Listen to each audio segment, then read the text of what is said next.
ቅዳሴ ማርያም ላይ ሁልጊዜ የምትሰሙት መጨረሻ ላይ ሀዳፌ ነፍስ የሚባለው ላይ አዘክሪ ድንግል አንብአ መሪረ ከዓይንሽ በልጅሽ ፊት ላይ የፈሰሰውን መራራ የእንባ ጎርፍ ነው የሚለው። የእንባ ጎርፍ አሳስቢ ከዓይንሽ በልጅሽ ፊት ላይ በልጅሽ ምን ላይ ፊት ላይ ልብ በሉ ከዓይንሽ በልጅሽ ፊት ላይ ነው የሚለው። እንባዋ የፈሰሰው በልጇ ፊት ነው የፈሰሰው። የእመቤታችን እንባ ግን መጀመሪያ የሚያርፈው የጌታ ፊት ላይ። እመቤታችን ቅድስት ድንግል ማርያም ዘመኗ መራራ ነው። አጠቃላይ ሕይወቷ መራራ ነው። ኑሮዋ መራራ ነው። ያሳለፈችው ስቃይ፣ ያሳለፈችው ስደት፣ የተቀበለችው መከራ፣ የተራበችው ረሃብ፣ የተጠማችው ጥም፣ በመስቀል ላይ ያየችው የጌታን ስቃይ፣ የጌታን መከራ፣ የልጇን ስቃይ፣ እነዚህ ሁሉ መራራዎች ናቸው። ደስታ አልተጻፈም በእመቤታችን ዘመን። ሕይወት ምቾት አልተጻፈም በእመቤታችን ዘመን። ሳቅ አልተጻፈም በእመቤታችን ዘመን። ተድላ አልተጻፈም በእመቤታችን ዘመን። በቅዱሳንም ጭምር የጌታም ጭምር ምንም አይነት የሳቅ ታሪክ የለም። ወንጌል ላይ አራቱን ወንጌላት ብታገላብጡ የጌታችን የመድኃኒታችን የኢየሱስ ክርስቶስን እንባ 4 ጊዜ ተጽፎ ታገኙታላችሁ። ፍጹም ግን አንድ ቦታ እንኳን አራቱ ወንጌል ላይ የጌታን ሳቅ አታነቡ። ለምንድን ነው ሲባል መንግሥተ ሰማያትን ለማግኘት በዚህ ዓለም ማዘን ስለሚያስፈልግ። ወንጌል የተናገረው ብፁዓን እለ ይላህው ይእዜ ዛሬ የሚያለቅሱ ብፁዓን ናቸው በኋላ ደስ ይሰኛሉና። ቤት በመንግሥተ ሰማያት ማልቀስ ይፈልጋል። የክርስትና ሕይወት ምቾት አይደለም ክርስትና፣ ተድላ አይደለም ክርስትና፣ ጥጋብ አይደለም ክርስትና፣ መሽሞንሞን አይደለም ክርስትና፣ አልጋ ላይ መተኛት አይደለም ክርስትና። ትንሽ ስቃይን፣ ትንሽ የጅራፉን የግርፋቱን ጠብታ መቀበልን ይፈልጋል። ትንሽ ጥቂት መንከራተትን ይፈልጋል። ይህም ቢሆን አንዳንድ ጊዜ በነገራችን ላይ መቅደሱን እንደሚገባ ካላመለክ ነው አንዳንድ ጊዜ እግዚአብሔር ልናሰድደው ሁሉ እንችላለን። ማወቅ ይገባናል። እግዚአብሔር የት እንደሚገኝ፣ እግዚአብሔር የት እንዳለ፣ እግዚአብሔር በምን እንደሚገኝ፣ እግዚአብሔር በምን አይነት ሁኔታ እንደሚደሰት ማወቅ ይገባናል። አንዳንዴ እኛ የምናደርገው ምን እንደሆነ ታውቃላችሁ? እግዚአብሔር የሚያድርበትን ሰው አባረን እግዚአብሔርን ፍለጋ እንሄዳለን። ችግሩ ግን ምን እንደሆነ ታውቃላችሁ? እግዚአብሔር ከሚያድርበት ሰው ጋር አብሮ ይሰደዳል። ማርያም ከምትባልበት አንዱ ማር ማለት መራራ ማለት ነው። ያ ማለት ዘመን ማለት ነው። በአንድ ላይ ዘመኗ ምን የሆነ መራራ የሆነ ማለት ነው። ይህንን የሚያሳየው በአንቺ ግን በልብሽ ሰይፍ ያልፋል፣ በነፍስሽ ሰይፍ ያልፋል፣ በሰውነትሽ ሰይፍ ያልፋል እያለ ሲናገር ይህንን ሰምታ አላማረረችም ነው የምልህ። አንድ ቀን አንድም ሰዓት በምንም ቦታ እንዲያውም ስትል የነበረው በነገረ ማርያም የተጻፈው በምን ኃጢአቴ ነው ይሄ ሁሉ እኮ የመጣብኝ እኔ ክፉ በሆን ነው እያለች እኮ። ስለዚህ የኔ ሐዘን ከሌሎች ሴቶች ሐዘን ልዩ ነው እያለች ታለቅሳለች። ይሄ እኮ ነው መራራ የሚያስብለው፣ ሕይወቷን መራራ የሚያስብለው፣ አስጨናቂ የሚያስብለው። የከፈለችው ዋጋ፣ የከፈለችው መስዋዕትነት፣ የከፈለችው እናትነት፣ ያለፈባት ስቃይ፣ ያለፈባት ሰይፍ፣ የጎራረዳት የቆራረጣት ስቃይ። ይሄ ስቃይ እኮ አልተነገረም ቃል ስለሌለው እንኳን በእኔ አንደበት በእነ ዮሐንስ አፈወርቅ አንደበት ተገልጦ ማያልቅ ስቃይ እኮ ተቀብላለች እመቤታችን። ባሉን ደቂቃዎች የምንማማርበት የትምህርት ርዕስ ማርያም በሚል ርዕስ ይሆናል። ብዙ አሰብኩኝና በምን ዙሪያ ላስተምር ብዬ ብዙ ተጨነቅኩኝ። በምስጢረ ሥላሴ ዙሪያ ለማስተማር አስቤ ምናልባት ግን እንዳላከብድና እንዳላስጨንቃችሁ ብዬ ስለሰጋሁኝ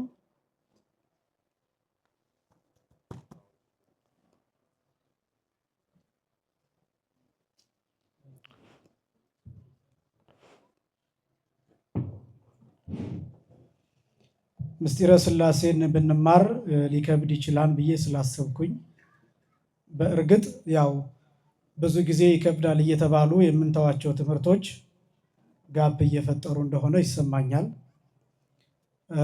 አምስቱን አዕማደ ምስጢር ማስተማር እየፈራን ለእናንተ ይከብዳችኋል እያልን በዚህ ምክንያት እየተው ነው አሁን በጣም እንግዳና ባዕድ እየሆነ እንደሚሄድ ይሰማኛል።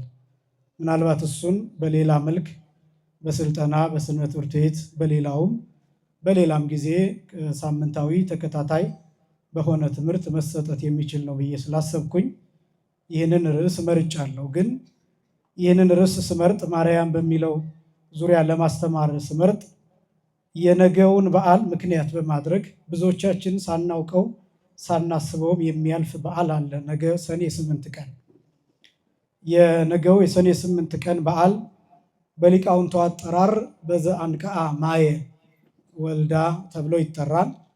ልጇ ውሃን ያመነጨበት የሚል ታሪክ የሚተረክበት ነው። ሰኔ 8 ቀን የስደት ታሪክ የእመቤታችን የቅድስት ድንግል ማርያም የመከራና የስቃይ ታሪክ የሚነገርበት የሚተረክበት፣ በስደቷ ወቅት እሷም የተጠማችበትና ልጇም ጌታችን መድኃኒታችን ኢየሱስ ክርስቶስ በሕፃንነቱ ውሃ የተጠማበትና በዚህ ምክንያት ተአምራት የተገለጠበት ዕለት ነው የነገው። ዋዜማ ላይ ስለሆንን ማርያም በሚል ርዕስ አጠቃላይ ከእመቤታችን ከቅድስት ድንግል ማርያም ስም ጋር የተገናኙትን ነጥቦች ማሳየት ስለፈለግኩኝ በዚህ ምክንያት በዚህ ርዕስ እንድንማማር ፈለግኩኝ። ግን የእኔ ፍላጎት ብቻ ሳይሆን የእግዚአብሔር መንፈስ ቅዱስ ፈቃድ ይሆንልን። እንደ መነሻ ከመጽሐፍ ቅዱስ ሐሳብ ውጭ ርዕስ ማድረግ ስለማይገባ እንደ ስብከት ዘዴው ማለት ነው የቅዱስ ሉቃስ ወንጌል ምዕራፍ 1 ቁጥር 27 ላይ ያለውን ቃል መነሻ ማድረግ ስላለብን የቅዱስ ሉቃስ ወንጌል ምዕራፍ 1 ቁጥር 27 ላይ የድንግሊቱ ስም ማርያም ነበረ የሚል ይህንን ቃል መነሻ እናደርገዋለን። ለምንድን ነው ይህንን የተናገርኩት? ክፍተት እንዳይፈጠር ነው። አባቶቻችን በተናገሩት መሰረት የአንድ ስብከት መሪ ቃል ወይም ርዕስ ሆኖ ማገልገል የሚገባው ከ10 መጽሐፍት ወይም ከ81 ቅዱሳት መጽሐፍት ተነስቶ ለማብራሪያነት ሌሎችን አዋልድ መጽሐፍት መጠቀም ይገባል እንጂ ከ10 መጽሐፍት ወይም ከ81 ቅዱሳት መጽሐፍት ውጭ ያሉትን እንደ ርዕስ እንደ መሪ ቃል አድርጎ መጠቀም አይገባም። በዚህ ምክንያት የመጽሐፍ ቅዱስ መነሻ መሰረት እንዲኖረን የቅዱስ ሉቃስ ወንጌል ምዕራፍ 1 ቁጥር 27 ላይ የድንግሊቱ ስምም ማርያም ነበረ በሚል ማርያም የሚለውን ቃል አንስተን እኛ በዚህ እንነጋገራለን። በድጋሚ እግዚአብሔር መንፈስ ቅዱስ ምስጢርን ጥበብን እንዲገልጥልን የእርሱ ቅዱስ ፈቃድ ይሆንልን። በመጽሐፍ ቅዱስ እመቤታችንን ጨምሮ ማርያም የሚባሉ 7 ሴቶች አሉ። ምናልባት በደንብ ካጠናን ያው እርግጠኛ ያልሆንኩበት ስላለ ወደ 8 ማርያሞችን አጠቃላይ ልናገኝ እንችላለን። ይህ በመጽሐፍ ቅዱስ ብቻ ነው። በሌሎች መጽሐፍት በስንክሳር በአዋልድ መጽሐፍት የተጻፉ ማርያም የሚባሉ በጣም ብዙ አሉ። እነ ማርያም ግብፃዊት ያሉ። እኔ ግን በደንብ ትኩረት እንድታደርጉበት የምፈልገው ይሄ ስም ለ2 ሴቶች ሲሆን የተለየ ትርጉም አለው። ማርያም የሚለው በዋናነት 2 ሴቶችን ሲመለከት የተለየ ድንቅ እና የሚገርም ምስጢር አለው። የመጀመሪያ ማርያም ተብላ የተጠራችዋ ሴት ለመጀመሪያ ጊዜ የሙሴ እህት ማርያም ናት። ማርያም የሚለው ሲተረጎም ያው የእኛ ሊቃውንት ትርጉም እንመጣበታለን። በዕብራይስጥ ቋንቋ 2 ቃል ነው፣ ማርና ያም የሚል ነው። ማር ማለት መራራ ማለት ነው። ያም ማለት ዘመን ማለት ነው። ትርጉሙ ቀጥታ የዕብራይስጥ ትርጉሙ። አለቃ ኪዳነ ወልድ ክፍሌ የሚባሉ ሊቅ ለሃይማኖት አይጠቀሱም፣ ለቃላት ለቋንቋ ይጠቀሳሉ፣ ለግዕዝ ይጠቀሳሉ፣ ለዕብራይስጥ ይጠቀሳሉ። መዝገበ ክፍል መዝገበ ሰዋስው የሚል የኪዳነ ወልድ ክፍሌ መጽሐፍ አለ። እዛ ላይ ማርያም የሚለውን ሲተረጉሙ ሚር ማለት ማር ማለት መራራ ማለት ዘመን መራራ ማለት ነው። ማር ሚር ማለት ያም ማለት ደግሞ ዘመን ማለት ነው ብለው ይተረጉሙታል። ስለዚህ አንድ ላይ ማርያም ማለት ዘመኗ መራራ የሆነ የሚል ትርጉም ይሰጣል። ሕይወቷ መራራ የሆነ፣ እድሜዋ መራራ የሆነ፣ ኑሮዋ መራራ የሆነ የሚል ትርጉም ይሰጣል።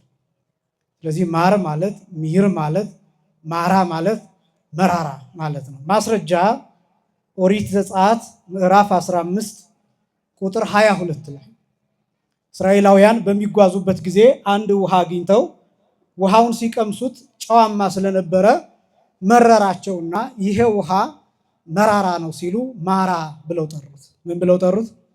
ማራ ብለው ጠሩት። ማራ ማለት መራራ የሚጎመዝዝ ማለት ነው። ማር ማለትም ሚር ማለትም ተመሳሳይ ቋንቋ ያለው ነው። ስለዚህ ማርያም ማለት ሚርያም ማርያም ብለን እንጠራለን። ያም የሚለው ቃል ደግሞ በግዕዙ ግዕዝ፣ ዕብራይስጥ፣ አረብ እነዚህ 3 ቋንቋዎች ተያያዝነት ያላቸው ናቸው። በግዕዙ ዮመ የሚለው ቃል ሰፈረ፣ ለካ፣ ቀመረ፣ ቆጠረ፣ ጊዜ ተናገረ የሚል ትርጉም አለው ግዕዙ። ዮም ማለት ዛሬ፣ ዕለት፣ 24 ሰዓት፣ የጊዜ ቁጥር፣ የጊዜ ስፍር፣ የጊዜ ቀጠሮ የሚል ትርጉም ያለው ነው ዮም የሚለው። በዕብራይስጡ ያም ሆኖ ጊዜ፣ ዘመን፣ ስፍር፣ ቁጥር፣ ልክና መጠን የሚለውን የሚያሳይ ነው። ስለዚህ ማርያም የሚለው ከነዚህ ሁለት ቃላት ነው የሚመጣው። የመጀመሪያው ይሄ ስም በትክክል የሚገልጣት የሙሴ እህት ማርያም የተባለችበትን ታሪክ በጥቂቱ ስናነሳ ለምን ይሄ ስም እንደተሰጣት እንግባባለን። የሙሴ እህት ማርያም የተወለደችበት ዘመን ወንዶች የሚገደሉበት የነበረበት ዘመን፣ የጭንቅ ዘመን፣ የስቃይ ዘመን፣ የባርነት ዘመን፣ ጡብ ይረግጡ የነበረበት ዘመን፣ ጭቃ ያቦኩ የነበረበት ዘመን፣ ግንብ ይሰሩ የነበረበት ዘመን፣ ልጆች ተረግጠው ደማቸው አብሮ ሕንፃ ይሰራበት የነበረበት ዘመን ነው። በዚያ ዘመን ወንድ ልጅ መውለድ መከራ፣ ስቃይ የሆነበት ዘመን ነው። የወንድ ልጆች እናቶች ወዲያውኑ ወንድ ልጆቻቸው እንደተወለዱ የወንድ ልጆቻቸውን ሞት ማየት ግዴታ፣ ታንቀው ሲገደሉ ማየት ግዴታ የነበረበት ዘመን ነው። እስራኤላዊነት ጥያቄ ምልክት የገባበት ዘመን፣ የእግዚአብሔር ሕዝብ መባል መከራ እንዲቀበሉ የነበረበት ዘመን፣ ዮሴፍ የተረሳበት ዘመን ነበር። ያ ዘመን ዮሴፍ የተረሳበት ዘመን መጽሐፍ ቅዱሱ የሚገልጠው ኦሪት ዘጸአት ምዕራፍ 1 ከቁጥር 3 ጀምሮ ስትመለከቱ መከራው እንዴት እንደሚጀምር ሲያሳይ በዚያ ዘመን ዮሴፍን የማያውቅ ንጉሥ በግብፅ ተነሳ ብሎ ነው የሚገልጠው።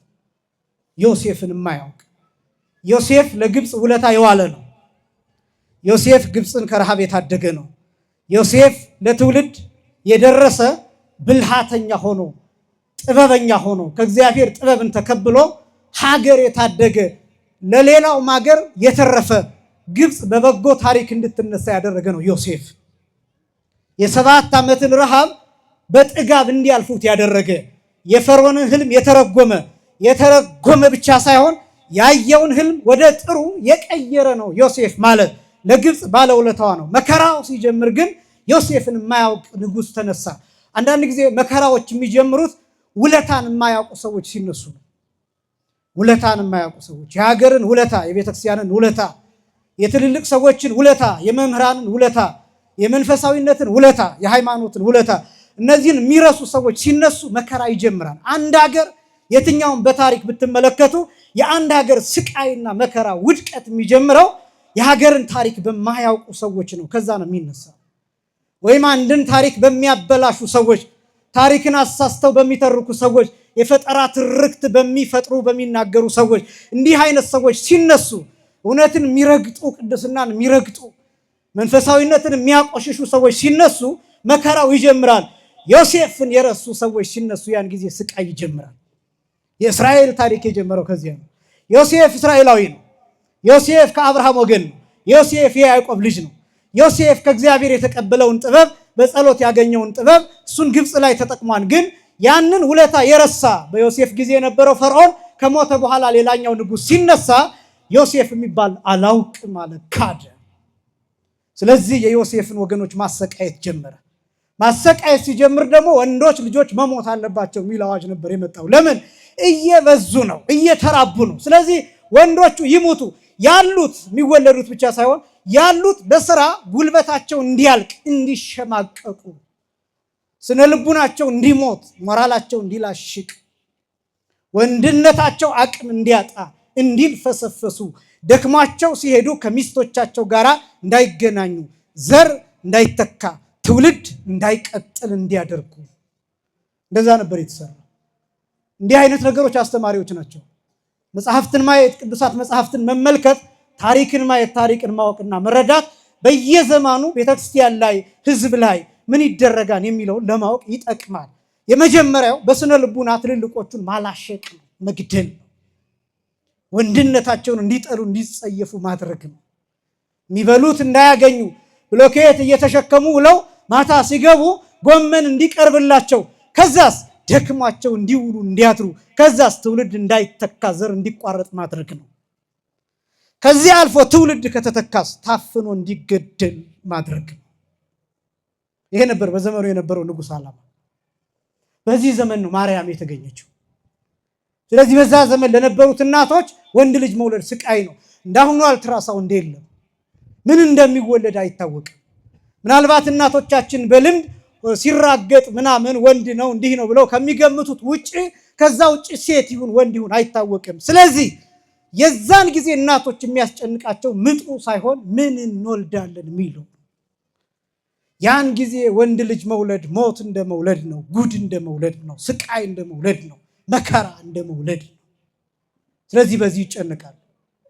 የሙሴ እናት የማርያም እናት እየተጨነቀች ቆይታ ልክ ስትወልድ ዞር ብላ ተመለከተቻት። ሴት ናት። ሴት መሆንሽ መልካም ነው። ነገር ግን የተወለደችበት ዘመን ጭንቅ ነው። የመከራ ዘመን፣ የሞት ዘመን ነው። ስለዚህ ማርያም ብዬሻለሁ አለቻት። ማን ብዬሻለሁ አለች? ማርያም ብላ ጠራቻት። ዘመንሽ ምንድነው ስትላት ነው? መራራ ነው ስትላት ማርያም ብላ ጠራቻት። ምክንያቱም ያ ዘመን እነሱ መከራ ውስጥ መራራ ውስጥ የነበሩበት ስለነበረ። ይህንን አለቃ ኪዳነ ወልድ ክፍሌ እንዲህ ብለው ይገልጡናል። ዘበመዋዕሊሃ አምረሩ ግብፅ ህይወተ እስራኤል፣ በዘመኗ ግብፃውያን የእስራኤልን ህይወት ያስመረሩበት ዘመን ብለው ይገልጡታል። የተጨነቁበት ዘመን፣ የተሰቃዩበት ዘመን፣ የሚያለቅሱበት ዘመን ስለነበረ በዚህ ምክንያት የሙሴን እህት ማርያምን ማርያም ብላ ጠራቻት፣ ዘመኗ መራራ ስለሆነ። አሁን ወደ እመቤታችን ይሄ ስም እንዴት መጣ ወደሚለው ደግሞ እንምጣ። እንዳልኳችሁ ከእመቤታችን ጨምሮ አጠቃላይ ወደ 8 የሚደርሱ ሴቶች ማርያም ተብለው ተጠርተውበታል። በትክክል ግን ይሄ ስም የሚገልጠው ሁለቱን ነው ብያችኋለሁ። የሙሴን እህት ማርያምንና እመቤታችን ቅድስት ድንግል ማርያምን። የሙሴ እህት በተወለደችበት ዘመን የነበሩት ነገሮች በሙሉ በእመቤታችን ዘመን ነበሩ። በዚያ ዘመን ስደት እንደነበር በእመቤታችንም ስደት ነበር። በዚያ ዘመን ግብፅ እንደነበሩ እመቤታችንም ወደ ግብፅ ተሰዳለች። በዚያ ዘመን ፈርዖን እንደነበር በእመቤታችንም ጊዜ ሄሮድስ ነበር። በዚያ ዘመን ወንዶች እንደተገደሉ በእመቤታችንም ጊዜ 144,000 ሕፃናት ተገለዋል። ስለዚህ የእመቤታችን ታሪክ የሙሴ እህት ማርያም ከነበረችበት ታሪክ ጋር ሳይሜትሪክ ነው። የመስታወት ምስል ያለው ነው። ልክ አንድን መጽሐፍ ስንገልጠው በቀኝና በግራ ፔጅ እንዳለ ሁሉ ልክ እንደዛ የሙሴ እህት ማርያም የነበረችበት ዘመን በትክክል እመቤታችን የነበረችበትን ዘመን አስቀድሞ የሚያሳይ የሚገልጥ ነበር። ስደቷ ከስደታቸው ጋር፣ መከራዋ ከመከራቸው ጋር፣ ስቃይዋ ከስቃያቸው ጋር፣ ረሃቧ ከረሃባቸው ጋር፣ ጥሟ ከጥማቸው ጋር፣ ወደ ግብፅ መሰደዷ በግብፅ ከመኖራቸው ጋር ከነዚህ ጋር ይገናኛል ማለት ነው። በዚህ ነገር በደንብ ደግሞ እንድታጠኑት የፈለኩት ይሄ ብቻ አይደለም። 144,000 ሕፃናት በእመቤታችን በቅድስት ድንግል ማርያም ዘመን ጌታን ከወለደች በኋላ ጌታን ፍለጋ ወንዶች ሕፃናት ብቻ ተለይተው 144,000 ሕፃናት ተገለዋል። በሙሴ እህት ማርያም ዘመንም ይገደሉ የነበሩት ወንዶች ብቻ ናቸው። ይገደሉ የነበሩት ምኖች? ሕፃናት ወንዶች። ቁጥራቸው አልተጻፈልንም። ስለዚህ ዘመኗ ከዘመናቸው ጋር ይገናኛል፣ የእመቤታችን ዘመን። ይሄ ብቻም አይደለም። እመቤታችን ቅድስት ድንግል ማርያም ዘመኗ መራራ ነው። አጠቃላይ ህይወቷ መራራ ነው። ኑሮዋ መራራ ነው። ያሳለፈችው ስቃይ፣ ያሳለፈችው ስደት፣ የተቀበለችው መከራ፣ የተራበችው ረሃብ፣ የተጠማችው ጥም፣ በመስቀል ላይ ያየችው የጌታን ስቃይ፣ የጌታን መከራ፣ የልጇን ስቃይ፣ እነዚህ ሁሉ መራራዎች ናቸው። ደስታ አልተጻፈም በእመቤታችን ዘመን። ህይወት ምቾት አልተጻፈም በእመቤታችን ዘመን። ሳቅ አልተጻፈም በእመቤታችን ዘመን። ተድላ አልተጻፈም በእመቤታችን ዘመን። በቅዱሳንም ጭምር የጌታም ጭምር ምንም አይነት የሳቅ ታሪክ የለም። ወንጌል ላይ 4ቱን ወንጌላት ብታገላብጡ የጌታችን የመድኃኒታችን የኢየሱስ ክርስቶስን እንባ 4 ጊዜ ተጽፎ ታገኙታላችሁ። ፍጹም ግን አንድ ቦታ እንኳን 4ቱ ወንጌል ላይ የጌታን ሳቅ አታነቡ። ጌታ እዚህ ቦታ ሳቅ የሚል አታገኙም። ከት ብሎ ሳቅ የሚል አታገኙም። ተላ ደስታ አደረገ የሚል አታገኙም። ተመቸው የሚል አታገኙም። እዚህ ቦታ በልቶ ጠገበ የሚል ወንጌል ላይ አታገኙም። መከራው ተጽፏል፣ ስቃዩ ተጽፏል፣ እንባው ተጽፏል። ለይሁዳ ያለቀሰው፣ ለአልዓዛር ያለቀሰው፣ ለኢየሩሳሌም ያለቀሰው፣ ለሁላችን ሐሙስ ማታ ያለቀሰው፣ እነዚህ ተጽፈዋል። አንድም ቦታ ግን የደስታ ታሪክ አልተጻፈም። የእመቤታችንም እንዲሁ የቅዱሳንም እንዲሁ የነ ቅድስት አርሴማ የነ ቅዱስ ክርስቶስ ሰምራ የነዚህን ታሪኮች ስትመለከቱ የምታዩት መከራ ነው፣ የምታነቡት ስቃይ ነው፣ የምታነቡት መራራ ነገር ነው። የነ አቡነ ገብረ መንፈስ ቅዱስን ታሪክ ስትመለከቱ የምታነቡት ስቃይ ነው፣ ጦር ነው የምታነቡት፣ ጦር ነው የምታነቡት። ለምንድን ነው ሲባል መንግስተ ሰማያትን ለማግኘት በዚህ ዓለም ማዘን ስለሚያስፈልግ። ወንጌል የተናገረው ብፁዓን እለ ይላህው ይእዜ፣ ዛሬ የሚያለቅሱ ብፁዓን ናቸው በኋላ ደስ ይሰኛሉና። በመንግስተ ሰማያት ማልቀስ ይፈልጋል። የክርስትና ህይወት ማልቀስ ይፈልጋል፣ ማንባት ይፈልጋል፣ ትንሽ ስቃይን መቀበል ይፈልጋል፣ ትንሽ መከራ ማየትን ይፈልጋል። ምቾት አይደለም ክርስትና፣ ተድላ አይደለም ክርስትና፣ ጥጋብ አይደለም ክርስትና፣ መሽሞንሞን አይደለም ክርስትና፣ አልጋ ላይ መተኛት አይደለም ክርስትና። ትንሽ ስቃይን፣ ትንሽ የጅራፉን የግርፋቱን ጠብታ መቀበልን ይፈልጋል።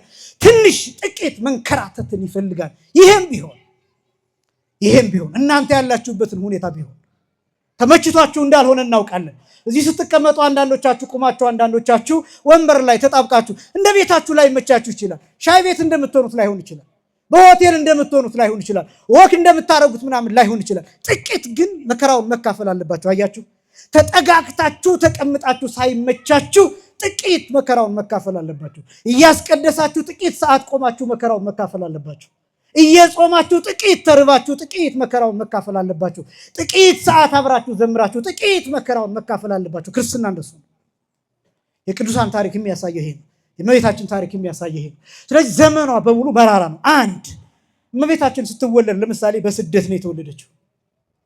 በስደት የተወለደችው አገሯ አይደለም፣ የእናት አባቷ አገር አይደለም። ልክ መጸነሷ ሲታወቅ ገና ተአምራት እየተደረገ ስለነበረ፣ በእናቷ ማህፀን ሆና እውር እያበራች ስለነበረ፣ ሙት እየተነሳ ስለነበረ ይሄ ተአምራት ሲታይ ሐናና ኢያቄምን እናጥፋ ብለው አይሁዳውያን መነሳታቸውን ነገረ ማርያም ይተርክልናል። ከዚያስ ሐናና ኢያቄም ተሰደዱ። ወዴት ሄዱ? ሊባኖስ ተብሎ ወደሚጠራ ተራራ ጫካ።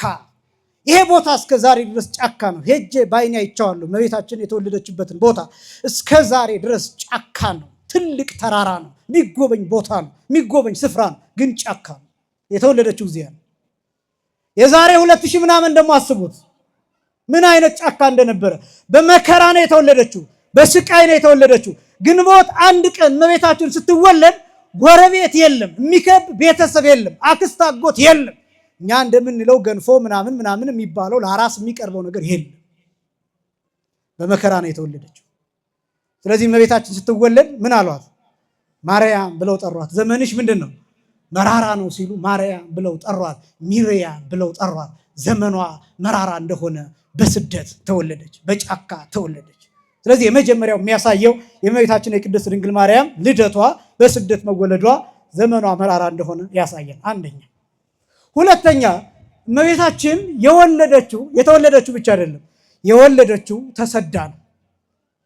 የወለደችው ምን ብላ ነው አልኳችሁ? ተሰዳ ነው። ከመውለዷ በፊትም እንዲያውም በመጽነሷ ጊዜም ተሳዳለች። ከመጽነሷ አስቀድማም ከነበረችበት መቅደስ ተሳዳለች። ይህ ሁሉ ማርያም የሚለውን ስም ያሳያል። ማር ማለት መራራ ማለት ነው። ያም ማለት ዘመን ማለት ነው።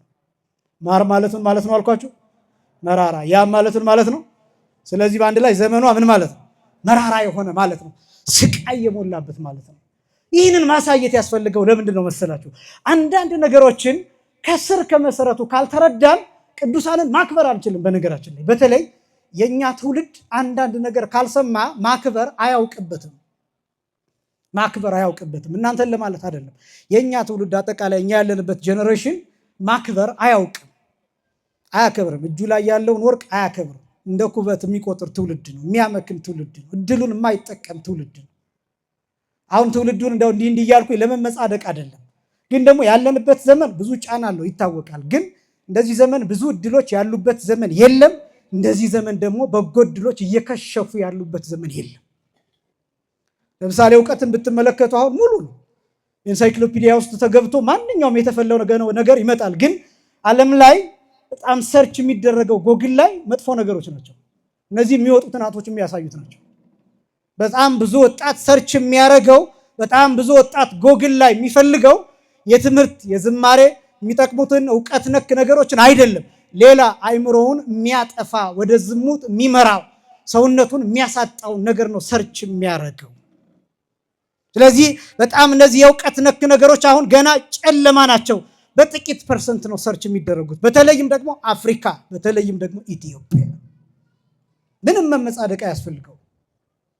በጣም የብዙ ዘመናት ታሪክ እንተርካለን፣ የ2000 3000 ዓመት ታሪክ ብለን። አሁን ግን ታሪካችን የሚያሳየው እሱን አይደለም። ታሪካችን አሁን ወደድንም ጠላንም የጥቂት 10 ዓመታት ታሪክ ነው። እሱም በቴክኖሎጂ የተጠለፈ ነው፣ በዲጂታል ዓለም የተጠለፈ ነው። ስለዚህ ዕውቀታችን ገለባ እየሆነ ነው፣ ብዙ ነገር እያጣን ነው። ስለዚህ ድሎቻችን እንዴት መጠቀም እንዳለብን ማወቅ አለብን። ይሄ ትውልድ ይሄ ብቻም አይደለም። በነገራችን ላይ ወደፊት የሚመጣው ዘመን ምን እንደሆነ ታውቃላችሁ? ይሄን እናንተ የነበራችሁበትን ሁኔታ ለሌላ ብትናገሩት አሁን ማንም አያምናችሁም። ለልጆቻችሁ ድሮ እኮ ጉባኤ ሂደን በጣም ብዙ ሆነን እንማር ነበር ብትሉ ማንም አያምናችሁም። ምክንያቱም ከሆነ ጊዜ በኋላ ይሄ ታሪክ ይዘጋል፣ ይሄ ምዕራፍ ያበቃል። ጉባኤ ተሰብስቦ መማር ከሆኑ ዓመታት በኋላ እሱ ያልቃል። ብዙ ጊዜ ላለው ይሄ ምናባዊ ዓለም ውስጥ እየገባን ስለሆነ ሰዎች ላይቭ ሊከታተሉ ይችላሉ። በዙም ሊሆን ይችላል ጉባኤው፣ በዩቲዩብ ሊሆን ይችላል፣ በቲክቶክ ሊሆን ይችላል። ሰዎች ከዚህ እየቀነሱ ስለዚህ ቀጥታ ትምህርቱ ኦንላይን ይሆናል፣ በአካል መገኘት ይቀራል። እኔ የምፈራው ወደፊት በኦንላይን አቁርቡን የሚለው እንዳይመጣ ነው። ምክንያቱም ሂደታችን የሚያስቅ አይደለም። ይሄ በነገራችን ላይ ሂደታችን እንደዛ ስለሆነ ዘመኑን አውቆ ክርስቲያን ማለት እንደሱ ነው። ቀድሞ ዘመኑን የሚረዳ ማለት ነው፣ ዘመኑን የሚያውቅ ማለት ነው። ስለዚህ እነዚህ ወደፊት አሁን ያለንበት ሁኔታ ወደፊት ምን እንደሚሆን ታውቃላችሁ? ወደ ተረትነት ይቀየራል። ለትውልዱ ስትነግሩት ወደ ተረትነት። ድሮ እኮ ዋልድባ በእግራችን ሂደን ገዳም ተሳልመን እንመጣ ነበር ብትሉት በእግራችሁ? አዎ በእግራችሁ። አዎ ዋልድባ ድረስ ይህን ያህል ሰዓት ተጉዛችሁ? አዎ ኧረ ውሸት ነው እኔ አላምንም ይላችኋል። ለምን? እሱ አያውቀውማ፣ እሱ አያውቀው። ለእኛ ትውልድ የድንግል ማርያምን ታሪክ መተረክ የሚከብደው ለዛ ነው። ለእኛ ትውልድ በኃጢአት በመነውር በብዙ ነገሮች ውስጥ ላለ ትውልድ ጻድቁ አባታችን አቡነ ገብረ መንፈስ ቅዱስ አሞራ መጥቶ አይናቸውን አፍርጦ ውሃ ጠጥቶ እስኪሄድ ድረስ ሳይሰሙት በተመስጦ ይጸልዩ ነበር ብትሉት ተረት የሚመስለው ለምን እንደሆነ ታውቃላችሁ? እሱ 1 ሰከንድ ወደ እግዚአብሔር አይኑን መወርወር ስለማይችል። ፊልም የሆነ እንደሆነ አይኑን ብታወጡት አይሰማም። ኳስ ጨዋታ የሆነ እንደሆነ አይኑን ብታወጡት አይሰማችሁም፣ አያያችሁም። የሚወደው ነገር የሆነ እንደሆነ የሚወደው ጌም የሆነ እንደሆነ 1 ሰዓት 2 ሰዓት ቢቀመጥ አይሰለቸውም። ጸሎት የሆነ እንደሆነ ይጨንቀዋል። ትምህርት የሆነ እንደሆነ ይጨንቀዋል። ወንጌል የሆነ እንደሆነ ይጨንቀዋል። ስለዚህ የአቡነ ገብረ መንፈስ ቅዱስን ታሪክ ብትተርከው አይገባም። ለምን? እሱ አያውቀው። ለዘመን መቅረብ ይፈልጋል። ለዘመን መቅረብ ይፈልጋል። የአብነት ትምህርት ቤትን መከራ ለእናንተ ብንነግራችሁ አይገባችሁ፣ ምክንያቱም አታውቁትም። የሸተተ እንጀራ እንደሚበላ ብንነግራችሁ አታምኑ፣ ምክንያቱም አታውቁትም። ጦም እንደሚታደር ብንነግራችሁ ሊገርማችሁ ይችላል። እንዴ የአብነት ተማሪ ለምን ጦሙን ያድራል ልትሉ ትችላላችሁ። ልክ በሌላ ሀገር ቢርበው ኬክ አይበላም እንዲህ ያለች እንደሚባለው ልክ እንደዛ ልትሉ ትችላላችሁ፣ ምክንያቱም አታውቁትም። ስለዚህ መጽሐፍትን ማንበብ ይፈልጋል። በዚህ ዘመን ደግሞ በተለይ አብዝቶ የቅዱሳንን ታሪክ አብዝቶ መተረክ ይፈልጋል። ለምን? መንፈሳዊ ጋፕ እየተፈጠረ ስለሆነ፣ ክፍተት እየተፈጠረ ስለሆነ። ስለዚህ የድንግል ማርያምንም ስቃይ ማወቅ ይገባል። ስደቷ፣ አጠቃላይ ሕይወቷ በስቃይ የተሞላ ስለሆነ በዚህ ምክንያት ማርያም የሚለው ይገልጣታል። ከመጽነሷ አስቀድሞ ተሰዳለች፣ ከቤተ መቅደስ ወጥታለች። አስደናቂውን ግን ልንገራችሁ። ልክ እመቤታችን ከመቅደሱ ተሰዳ ከመቅደሱ ተባራ ወደ ዮሴፍ ቤት ስትገባ መልአክ መቅደሱን ለቆ እመቤታችንን ተከትሏት ሄደ። ክብርና ምስጋና ለስም አጠራሩ ይሁን። መልአክ እመቤታችንን ተከትሎ ሄደ። አንዳንድ ቦታ ስትሳደዱ መላእክት ተከትሏችሁ ይሄዳሉ። ብዙ ቦታ ስደት ሊኖር ይችላል። ብዙ ቦታ መከራ ሊኖር ይችላል። ብዙ ቦታ ስቃይ ሊኖር ይችላል። አንዳንድ ጊዜ በነገራችን ላይ መቅደሱን እንደሚገባ ካላመለክ ነው አንዳንድ ጊዜ እግዚአብሔር ልናሰድደው ሁሉ እንችላለን። ማወቅ ይገባናል። እግዚአብሔር የት እንደሚገኝ፣ እግዚአብሔር የት እንዳለ፣ እግዚአብሔር በምን እንደሚገኝ፣ እግዚአብሔር በምን አይነት ሁኔታ እንደሚደሰት ማወቅ ይገባናል። አንዳንዴ እኛ የምናደርገው ምን እንደሆነ ታውቃላችሁ? እግዚአብሔር የሚያድርበትን ሰው አባረን እግዚአብሔርን ፍለጋ እንሄዳለን። ችግሩ ግን ምን እንደሆነ ታውቃላችሁ? እግዚአብሔር ከሚያድርበት ሰው ጋር አብሮ ይሰደዳል። ችግሩ ይሄ ነው። እግዚአብሔር ከቦታ ቦታ ይታጣል እያልኳቸው አይደለም፣ ግን ረድኤቱን ከዛ ሰው ጋር እንዲርቅ ከዛ ሰው ጋር እንዲሰደድ ያደርገዋል። አለባበሱን አይተ የተጸየፍነው ሰው፣ ቆዳ የለበሰ ያልነው ሰው፣ በባዶ እግሩ ነው የሚሄደው ብለን የናቅነው ሰው እሱን ስናሳድደው የእግዚአብሔር ረድኤት ከዚህ ሰው ጋር ይሸሻል። ለዚህ ነው ጌታ ለሐዋርያት ሲነግራቸው ሰላም በሉ በምትገቡበት ቤት ሁሉ። ከዛስ ሰላም የሚገባው ሰው ካለ ከዚያ ሰላማችሁ ይደርበት፣ ከሌለ ግን ሰላማችሁ ወደ ራሳችሁ ይመለስ። ሰላም የሚገባው ሰው ከሌለ፣ የሚቀበል ሰው ከሌለ፣ የሚገባው ሰው ከሌለ፣ ከዚያስ ከተቀበሏችሁ ወንጌልን ስበኩ፣ ካልተቀበሏችሁስ ትቢያችሁን አራግፋችሁ ከዚያ ውጡ። እኔ ሁሌ የምፈራው ምንድነው መሰላችሁ? ኢትዮጵያ ውስጥ ትቢያቸውን አራግፈው የሄዱ ቅዱሳን እንዳይኖሩ። ያሳደናቸው ቅዱሳን፣ ትቢያቸውን ያራገፉ ቅዱሳን፣ የሸሹ ቅዱሳን፣ በቃ ትልልቅ ሰዎች የሁል ጊዜ ስጋት የሱ ነው። በነገራችን ላይ ይሄ በመንፈሳዊው ብቻ አይደለም፣ በስጋዊውም ቢሆን በቃ የትልልቅ ሰዎች እንዳይናገሩ አንደበታቸውን ዘግተናል፣ አፋቸውን ዘግተናል። በሚዲያው ያለነው እኛ ነን፣ ፖድካስቱ ላይ ያለነው እኛ ነን፣ ቲክቶክ ላይ ያለነው እኛ ነን፣ ፌስቡኩን የሞላ ነው እኛ ነን። ትልቅ ሰው የሚባል የለም። እነዚያ ሰዎች ዝም እንዲሉ ተፈርዶባቸዋል። እነዚህ ነገሮች ያስፈሩኛል። አስባችሁ ታውቃላችሁ? ለሀገር የተጋደሉ ሰዎች፣ ለሀገር ውለታ የዋሉ ሰዎች፣ ጦር ሜዳ የሄዱ ሰዎች፣ ትልልቅ ታሪክ ያላቸው ሰዎች፣ ቢናገሩ የማይጠገቡ ሰዎች እነሱ የሉ። እዩዋቸው፣ መንገድ ላይ ዝም ነው የሚሉት። እዩዋቸው፣ ሻይ የምትጠጡበት ቦታ ዝም ነው የሚሉት። የሚናገረው ወጣቱ ነው፣ ደሙ የሚፈላው ወጣቱ ነው፣ የሚንተከተከው ወጣቱ ነው። አንዳንድ ነገሮች እንዴት እንደሚያስፈሩ። ከዛስ በመንፈሳዊው ዓለም አጀንዳ የምንሰጠው እኛ ነን፣ ጳጳሳቱን የምንተቸው እኛ ነን። በቃ ሰርተን የምንጨርሳት ቤተክርስቲያኗን ከጉልላቷ እስከታች እስከ መሰረቷ አብቅተን ሰርተን ገጣጥመን የምንጨርሳት እኛ ነን። እነዚህ ትልልቆቹ ሰዎች ዝም ነው የሚሉት። አያስፈራችሁም? ግን አትፈሩም? እንደዚህ ሲሆን የሚያውቁት ሰዎች ዝም ሲሉ፣ ያነበቡት ሰዎች ዝም ሲሉ፣ ትልልቅ ቦታ ያሉት ሰዎች እነሱ ዝም ሲሉ አያስፈራም? ማለት እኮ ያለብን እንዲያውም እባካችሁ እናንተ ተናገሩ ማለት ነው ያለብን። እነዚህ ሪከርደሮቻችንን ሪከርድ የሚያደርጉትን መሳሪያዎቻችንን ይዘን መሮጥ የነበረብን ወደ ትልልቅ ሰዎች ነው። ለምን? ታሪክ አላቸው፣ የሚናገሯቸው የሀገር ምስጢር፣ የቤተክርስቲያን ምስጢር፣ የቅዱሳት መጽሐፍት ምስጢር አሏቸው። ወደ እነሱ መሄድ ሲገባን የምንሮጠው ወደ ወጣቱ ነው። በዚህ ምክንያት ሁሉ ነገራችን ገለባ። በጣም ብዙ እድሎቻችንን አንጠቀም። ጊዜውን ማየት ያስፈልጋል። ወጣቶች በተለይ እንደ መንፈሳዊ እንደ ክርስቲያን ማን ይናገር ማን ይምከር፣ የትኛው ነው ትልቅ በእድሜ የሚበልጥ ሰው? በነገራችን ላይ መማር ብቻ አይደለም፣ በእውቀት የሚበልጥ ሰው ካለ በጣም ትልቅ በእድሜው በመብለጡ ምክንያት ብቻ ነው የምላችሁ። በእድሜው ትልቅ በመሆኑ ምክንያት ብቻ፣ በዚህ ምክንያት ብቻ ሊከበሩ የሚገባቸው ብዙ ነው። ስለዚህ አንዳንድ ጊዜ እነዚህ ሰዎች ረግመውን ይሆን እላለሁ። እንዲህ አይነት ችግሮች የሚገጥሙን እነዚህን ሰዎች አባረን ይሆን እላለሁ። የሚደርሱብን መከራዎች፣ የሚደርሱብን ግፎች ከዚህ የተነሳ ይሆን እላለሁ። ይህን መፈተሽ ስለሚያስፈልግ ማለት ነው። ካህናት የማይከበሩበት፣ ካህናት እድሜያቸው ምንም ይሁን ምን መከበር አለባቸው። በነገራችን ላይ ቀሳውስት መከበር አለባቸው፣ ዲያቆናት መከበር አለባቸው፣ መምህራን መከበር አለባቸው፣ ሰባኪያን መከበር አለባቸው። እውነቴን ነው የምላችሁ። እኔ በግሌ መከበር ፈልጌ አይደለም ይህን የምላችሁ።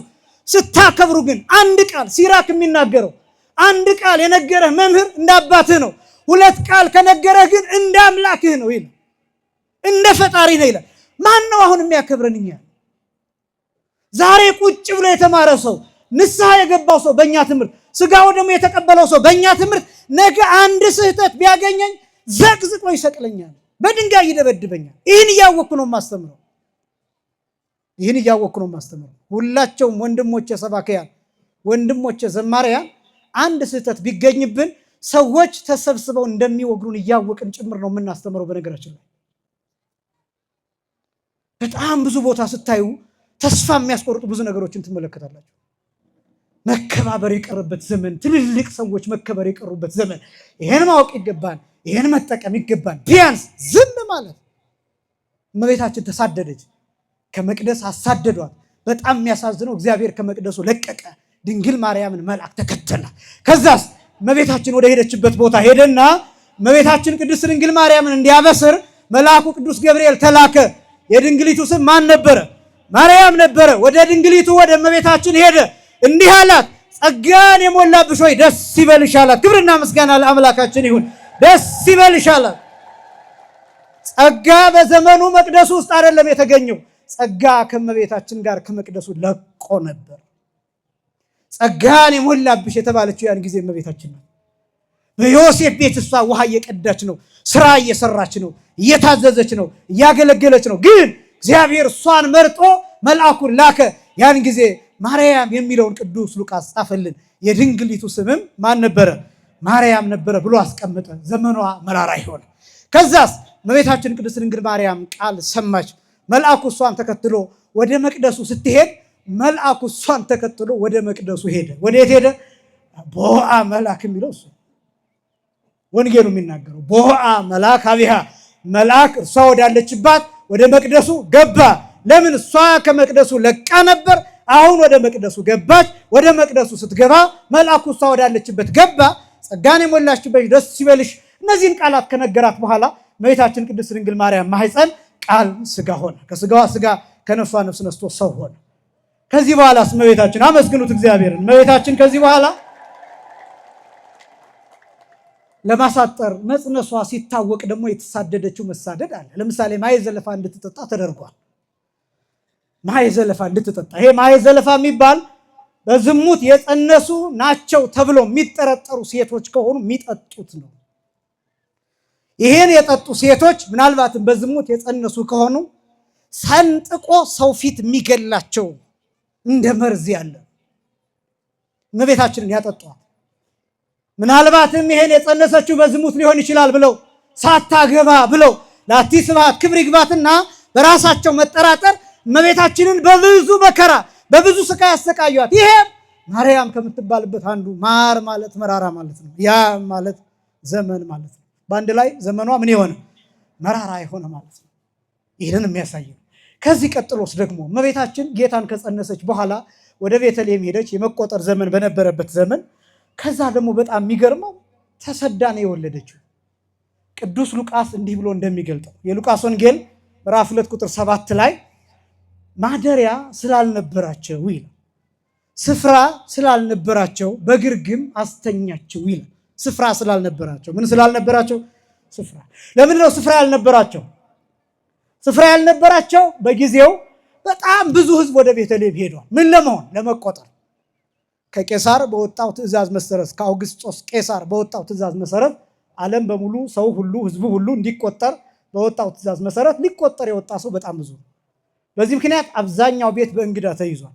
ግን አስደናቂው አብዛኛው ቤት በእንግዳ ተይዞ እውነተኛ እንግዳ የሆነው አካላዊ ቃል ኢየሱስ ክርስቶስ በእመቤታችን በቅድስት ድንግል ማርያም ማኅፀን ሆኖ በእናቱ በኩል ማደሪያ አጣ።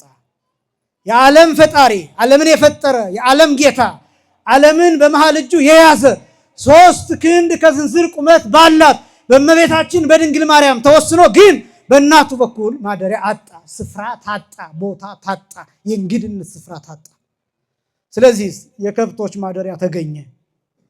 ዝም ብሎ የሚሸት ቦታ፣ ቆሻሻ ቦታ፣ እንደዛ አይነት ቦታ ተገኘ። አያችሁ፣ እመቤታችን ጸነሰች፣ ተሳደደች።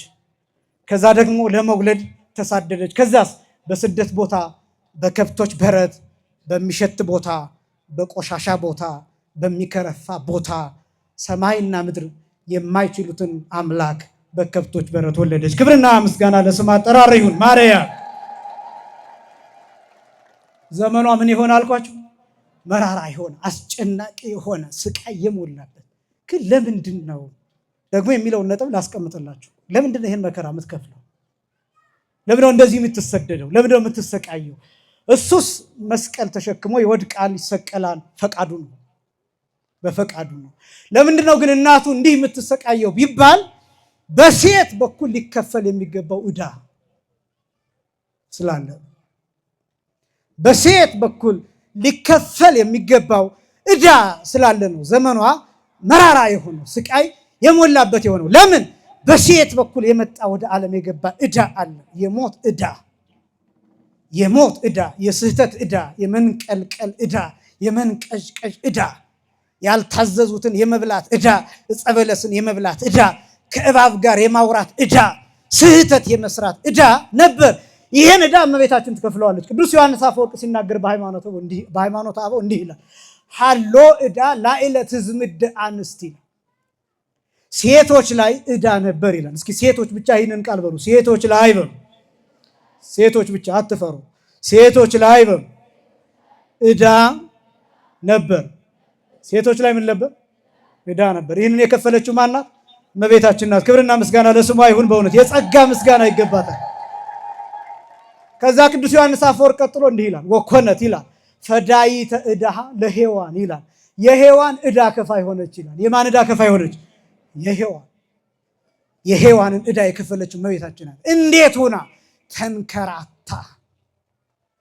ሔዋን በገነት የሰራችውን ኃጢአት እመቤታችን በግብፅ በረሃ ተንከራታ ከፈለችው። ሔዋን በገነት አትብሌ የተባለችውን የበለስን ፍሬ በልታ የሰራችውን ኃጢአት እመቤታችን ገነት ላይ ሁና አይደለም፣ ተሰዳ በምድረ ፋይድ ተንከራታ፣ በአሸዋ ተጠብሳ፣ ተርባ ተጠምታ፣ ተሰድባ ተገፍታ፣ ውጪ ተብላ ተሳዳ፣ ልጇን አስላ ህብስተ ሕይወት ማየ ሕይወት የሕይወት እንጀራ የሕይወት ውሃ እየተባለ የሚጠራውን ክርስቶስን በትከሻዋ አዝላ ግን በአሸዋ ተጠበሰች። እንዲህ ሆና የሔዋንን ዕዳ ከፈለች። የሴቲቱን ዕዳ ቀየረችው። የሴት ታሪክ ቀየረች። ገነትንና ግብፅን አነጻጽሩት። ገነትንና ምድረ በዳውን አነጻጽሩት። ገነት ሁሉ ነገር ያለበት ነው። ገነት ውስጥ የተከለከሉት አንድ ብቻ ነው። እሱም የበለሱን ፍሬ ነው። የሕይወት ዛፍ አለ፣ አልበሉትም። ሌላ ዛፍ አለ፣ አልበሉትም። የሚፈልጉትን ያደርጋሉ። እዚያ ጨለማ የለም፣ እዚያ ብርሃን ብቻ ነው። እዚያ ቅንጦት ነው ያለው፣ እዚያ ምቾት ነው ያለው፣ እዚያ ምስጋና ነው ያለው፣ እዚያ ልጅነት ነው ያለው። ግን ሔዋን እዚህ ገነት ሁና አንድ ነገር መታገስ አልቻለችም። የበለሱን ፍሬ በላችሁ፣ ከእባብ ጋር አወራች፣ ከዲያብሎስ ጋር ተነጋገረች። እመቤታችን ግን ከመልአኩ ከቅዱስ ገብርኤል ጋር ተነጋግራ ከሰማይ የመጣውን ቃል ሰምታ እኛ ሁላችን እንድንድን ምክንያት ሆነች። ክብርና ምስጋና ለአምላካችን ይሁን። አስደናቂ ነው ይሄ። ግን ይህን ያደረገችው ገነት ሁና አይደለም፣ ምድረ በዳ ምድረ ፋይድ ሆና በበረሃው ተንከራተ። አንተ አንድም ቀን አላማረረችው ነው የምልህ። አንድም ቀን ሽማግሌው ስምዖን ሲነግራት የሉቃስ ወንጌል ምዕራፍ 2 ቁጥር 35 ላይ ወለኪሰ ይበው ውስተ ልብኪ ኩናተ ኑፋቄ፣ በአንቺ ግን በልብሽ ሰይፍ ያልፋል፣ በነፍስሽ ሰይፍ ያልፋል፣ በሰውነትሽ ሰይፍ ያልፋል እያለ ሲናገር ይህንን ሰምታ አላማረረችው ነው የምልህ። አንድ ቀን አንድም ሰዓት በምንም ቦታ። እንዲያውም ስትል የነበረው በነገረ ማርያም የተጻፈው በምን ኃጢአቴ ነው ይሄ ሁሉ እኮ የመጣብኝ እኔ ክፉ ብሆን ነው እያለች እኮ ነው። ሔዋን እኮ እንደዚህ አላለችም እኮ። ወአፍተሐ ለሔዋን ይላል፣ ዘለሽ ውደቂበት አሰኛት። የበለሱን ፍሬ አግዝፎ ልክ እንደ ልብ ወለድ በጣም አርቲስቲክ በሆነ መንገድ ዲያብሎስ ሲተርክላት ሲነግራት ጎመጀች። አንቺን ከወንድ አሳንሶ ፈጥሮሻል ሲላት ጎመጀች። እመቤታችንስ ያለችው ምንድን ነው? መልአኩ ትጸንሻለች ሲላት ምን እንዳለች ታውቃላችሁ? ለሴት ልጅ እንዲህ ያለ ሰላምታ እንዴት ይነገራታል? ለሴት ልጅ ነው ያለችው። አያችሁ ሴትነቷን እንዴት እንደተቀበለችው፣ ሴትነትን እንዴት እንዳከበረችው፣ ሴትነትን እንዴት እንደተረዳችው፣ ሴትነት ምን እንደሆነ እንዴት እንዳወቀችው አያችሁ? እንዴት እንደሰበከችውስ። ለሴት ልጅ እንዲህ ያለ ሰላምታ ይገባታል ወይ? እንዲህ ያለ ሰላምታ ይነገራታል ወይ? ለምን? በብሉይ ኪዳን ብዙ ሴቶች አልፈዋል። እንዲህ ያለ ሰላምታ ከመልአክ አልመጣላቸው። ይሄ ሰላምታ ልዩ ነው። ጸጋን የሞላብሽ የሚል ነው። አስቀድማ ቃል ሥጋ ኮነ እያሉ መልአኩ ሲያናግራት እናቴ ሔዋንን ያሳትክ ሰይጣን ልትሆን ትችላለህ እያለች ታልፈው ነበር። ነገረ ማርያም ላይ እንደተጻፈው አስደናቂ ነው። ከዚያስ ወደ ቤተ መቅደሱ ከፍቶ ወንጌል ላይ እንደተጻፈው ትጸንሻለሽ፣ ወንድ ልጅ ትወልጃለሽ፣ ስሙንም ኢየሱስ ትይዋለሽ፣ አንቺ የምትወልጂው በያዕቆብ ዙፋን ላይ በያዕቆብ ቤት በዳዊት ዙፋን ላይ የሚነግስ ነው እያለ ሲነግራት እንዴት ያለ ሰላምታ! ሴት ልጅ እንዴት ያለ ወንድ ዘር ትጸንሳለች? መሬት ያለ ዘር እንደማታበቅል ሁሉ ሴት ያለ ወንድ ዘር እንዴት ልጸንስ ትችላለች? እኔ ደግሞ ወንድ አላውቅም፣ እኔ ደግሞ ድንግል ነኝ፣ ወንድም ወደፊትም አላውቅም። ለምን? ባልም የለኝም። ለምን? ዮሴፍ እንዲጠብቃት እንጂ ባሏ እንዲሆን አይደለም የተመረጠው። ይህን ጠንቅቃ ታውቃለች። ይሄ ብስራት በነገራችን ላይ በዮሴፍ ቤት ሆና የሰማችው ብስራት ነው። ወንድ ሳላውቅ እንዴት ይሆናል አላቸው። መልአኩ የገጠመው ፈተና። ከዛስ በኋላ ማስረዳት ጀመረ። ቅድስት ኤልሳቤጥን ተናገረ። እነዚህ ሁሉ ሊያሳምኑ አይችሉም። ለምን? ኤልሳቤጥ ከባሏ ከዘካርያስ ነው የምትጸንሰው። እመቤታችንስ በመንፈስ ቅዱስ ነው የምትጸንሰው። ስለዚህስ እመቤታችን እንዴት ያስረዳ? አንድ ቃል ተናገረ። ለእግዚአብሔር ምን የሚለው ነገር የለም፣ የሚሳነው ነገር የለም ሲላት ምን እንዳለች ታውቃላችሁ አይደለም? ነይ አመቱ ለእግዚአ ኩሉ ነይ፣ ይሄው እነሆ የጌታ ባሪያው በቃ የወደደውን ያድርጋለች። ያን ጊዜ ቃል ስጋ ሆነ። ክብርና ምስጋና ለስም አጠራሩ ይሁን። ቃል ስጋ ሆነ። ይህንን እምነት ይህንን ቃል በሙሉ ኃይሉ ተቀበለችው። እኔና እናንተ እንደምናውቀው አይደለም እመቤታችን ይህን ቃል የተቀበለችው። በሙሉ ኃይሉ ቃሉ በሙሉ አቅሙ እሷ ላይ እንዲሰራ ፈቀደች እመቤታችን፣ ወደደች እመቤታችን። ስለዚህ ልክ ይህንን ቃል በሙሉ አቅሙ ስትቀበለው ጠራው። ከሶስቱ አካላት አንዱን አካል እግዚአብሔር ወልድን ጠራው። አካላዊ ቃል ከስጋዋ ስጋን ከነፍሷ ነፍስን ነስቶ ተዋሃደ። ከዚያስ ይህ የእመቤታችን እምነት የምእመናን ሁሉ መሪ ሆነ። ቅዱስ ቄርሎስ እንዲህ ብሎ እንደተናገረው ወኮነት መራሂዘ ለሃይማኖት አባይ፣ ለታላቁ ሃይማኖት መሪ ሆነች። ማርያም ማለት መንግስተ ሰማያት መርታ የምታስገባ ተብሎ የሚተረጎመው ሁለተኛው ይሄ ነው። ክብርና ምስጋና ለስም አጠራሩ ይሁን ያምላካችን። በጣም አስደናቂ።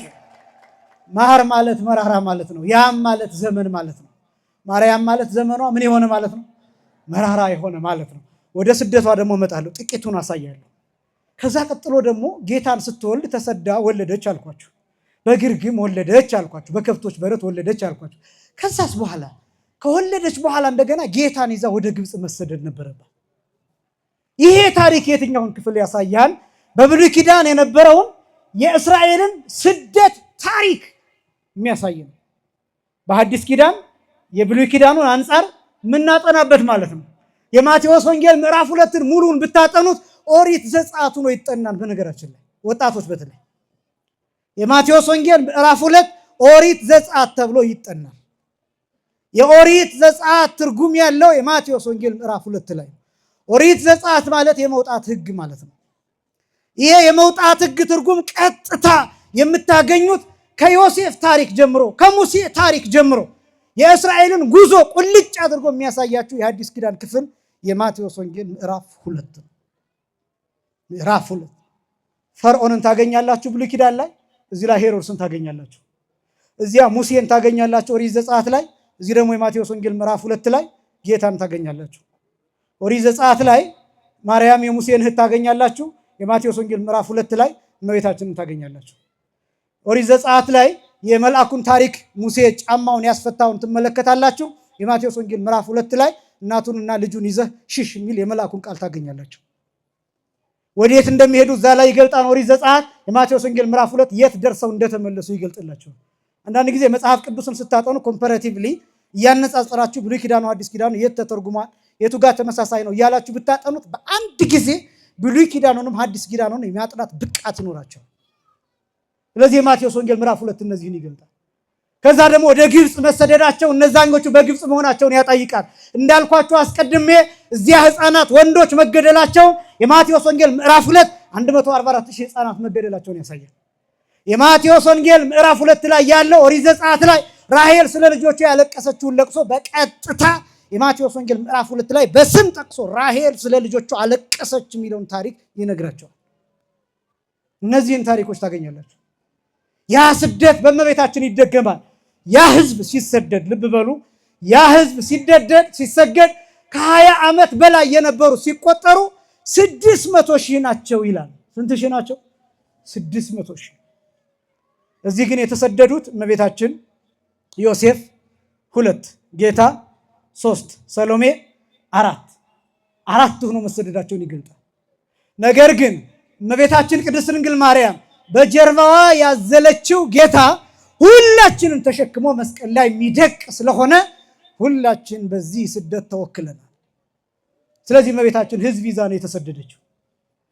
እኛን በጀርባዋ አዝላ ነው የተሰደደችው። እኛን ተሸክማ ነው የተሰደደችው። እኛን ይዛ ነው የተሰደደችው። አያችሁ። ከዛስ ረሃቡ እሷ ላይ ያርፋን፣ ጥሙ እሷ ላይ ያርፋን፣ ስቃዩ እሷ ላይ ያርፋን።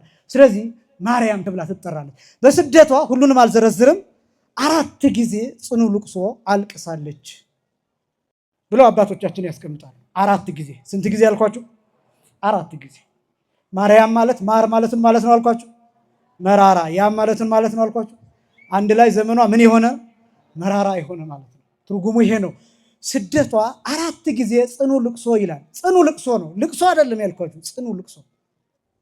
ጽኑ ልቅሶ የሚባለው እንባዋ መንታ መንታ ሆኖ የወረደበት፣ ፊቷን ያቃጠለበት፣ የገሸለጠበት፣ አይኗን ያንጣጣበት። ለምሳሌ አንዱን ብቻ ይጠቅሳሉ። ቅዳሴ ማርያም ላይ ሁልጊዜ የምትሰሙት መጨረሻ ላይ ሀዳፊ ነፍስ የሚባለው ላይ አዘክሪ ድንግል አንብአ መሪረ ዘውህዘ እምአእይን ትኬ ዲበ ገጸ ፍቁር ወልድኪ የሚላል። ድንግል ሆይ ከዓይንሽ በልጅሽ ፊት ላይ የፈሰሰውን መራራ የእንባ ጎርፍ ነው የሚለው። የእንባ ጎርፍ አሳስቢ። ከዓይንሽ በልጅሽ ፊት ላይ፣ በልጅሽ ምን ላይ? ፊት ላይ። ልብ በሉ። ከዓይንሽ በልጅሽ ፊት ላይ ነው የሚለው። እንባዋ የፈሰሰው በልጇ ፊት ነው የፈሰሰው። አሁን የኔና የእናንተ እንባ ይፈሳል፣ እግዚአብሔርም ያየዋል። ልክ ነው፣ እንባችንን ይመልከትልን። ግን ደግሞ የኛ እንባ መጀመሪያ ዱብ የሚለው መሬት ላይ ነው። የእመቤታችን እንባ ግን መጀመሪያ የሚያርፈው የጌታ ፊት ላይ፣ የልጇ ፊት ላይ ነው። ለምሳሌ አንዱ በትርጓሜው አንዱ ያለቀሰችበትን ሲገልጥ ጌታን ይዛ ስትሰደድ የሄሮድስ መምጣት ተነገራት ይላል። ዮሳ የአልዓዛር ልጅ የዮሴፍ ልጅ ዮሳ የዮሴፍ ልጅ በአልዓዛር መረጃ መሰረት እየሮጠ ሂዶ 40 ቀን ተጉዞ እመቤታችን የደረሰችበት ቦታ ይደርሳል እና በጣም እየተጣደፈ ሂዶ ወንዝ ዳር ውሃ እየጠጡ ያገኛቸዋል። እግሩን እያጠበች ሰሎሜ፣ እመቤታችን ደግሞ ሕፃኑን እያጠባች ሲያገኛቸው ይላል ትርጓሜው፣ እንደምን ዋላችሁ እንደምን አደራችሁ ሳይል እንደናንተ ያለ ባለጤና የለም፣ የሄሮድስ ጭፍሮች ታዘው እዚህ አፍንጫችሁ ስር ደርሰዋል፣ እናንተ ደግሞ እዚህ ተቀምጣችኋል ብሎ ይነግራቸዋል። እና ያን ጊዜ እመቤታችን ደነገጠች ይላሉ መተርጉማን። ነገረ ማርያም ላይ ተጽፏን ታሪኩ። ያን ጊዜ ደነገጠችና ሕፃኑን ከሰሎሜ እጅ ተቀብላ ዘርግታው ይላል መሬት ላይ ዘርግታ እላዩ ላይ ሆና አለቀሰችበት ይላል። እጇን በእጁ ትክክል አድርጋ፣ አይኗን በአይኑ ትክክል አድርጋ፣ አፏን በአፉ ትክክል አድርጋ እላዩ ላይ ወድቃበት ከዚህ ሁሉ መከራ ላላድንህ ነው ወይ እኔ እንስሳት አራዊት የማይችሉትን መከራ የተቀበልኩ ብላ እላዩ ላይ እንባዋን አፈሰሰችው ይላል። ፊቱ ላይ ድንግል ሆይ ከዓይንሽ በልጅሽ ፊት ላይ የሚለው አንዱ ይሄ ነው። ደራሲው ሲናገር በሰቆቃወ ድንግል አመፈርነወ ሄሮድስ ወአልዩ ውስተ ደብረ ቁስቋም ይስሳ ሰሚዐ ድቀተ እምቃለ ወልደ ዮሴፍ የሳ ማርያም ደንገጸት ወተሐውከ ከወርሳ ምደ ሰሎሜ ሶቢሃ ተመጠወት ለሮሳ ከመትብክዩ አቁራ በልብሳ ይላል። ሄሮድስ ወታደሮችን በላከ ጊዜ እመቤታችን የሚያስደነግጥን ቃል ደምሳ ሰምታ አንጀቷ ተናወሰ ይላል፣ ደነገጠች ይላል። ያን ጊዜ ከሰሎሜ እጅ ልጇን ተቀብላ በልብሷ ጠቅላ ላዩ ላይ አለቀሰችበት። ስለዚህ እንባዋን ያውቀዋል፣ እንዴት እንደሚያቃጥል ያውቀዋል፣ እንዴት እንደሚሞቅ እንዴት እንደሚገሸልጥ ያውቀዋል፣ እንዴት እንደሚያንጣጣ ያውቀዋል። በፊቱ ወርዷል። ጉንጩን እያጠበው እያጋጠለው እየገሸለጠው ወርዷል። እንባዋ ፊቱ ላይ ፈሷል፣ በጆሮው ፈሷል፣ በጉንጩ ፈሷል።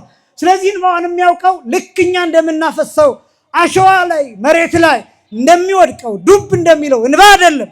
ፊቱን እየገሸለጠው ሲወርድ በስጋም ጭምር ያውቀዋል።